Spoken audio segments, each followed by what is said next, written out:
think, everything starts with a thought. I mean, everything that you do in your life, you have to have a thought before you initiate an action, right? So if you believe that your thoughts have something to do with your destiny, like any great leader in history understands that, the first thing you have to do is you have to decide, are you going to be defined by a vision of the future, or are you going to live by the memories of the past? So, I'll give you an example. Most people wake up in the morning, and your brain is a record of the past. It's an artifact of everything you've learned and experienced to this moment, right? It's a memory bank.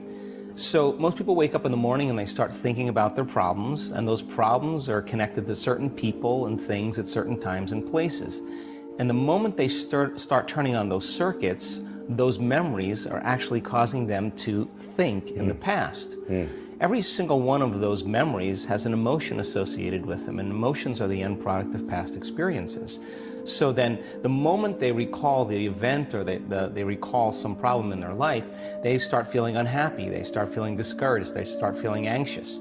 Now, thoughts are the language of the brain, and feelings are the language of the body, and how you think and how you feel creates your state of being. So we could say then, most people's entire state of being when they start their day is in the familiar past. Well, if you live in the familiar past, then it makes sense you're going to create the predictable future. So what happens for most people is they get stuck in their biology. So think about this. Your body is your unconscious mind. It doesn't know the difference between an experience in your life that creates an emotion and an emotion that you can create by thought alone. So if you're living by the same emotion every single day, and those emotions are influencing your thoughts, and you can't think greater than how you feel, or feelings have become the means of thinking, you're thinking in the past. Your lens of the future is going to be colored by the past, so you can't see possibilities. So most people like to wait for crisis or disease or diagnosis before they wake up enough to see. Well, the challenge is that biology tends to be redundant. So if you keep thinking the same thoughts, and those thoughts begin to fire certain circuits in your brain, the nerve cells that fire together wire together, so all of a sudden you start getting hardwired, and those are the thoughts that you can think the easiest.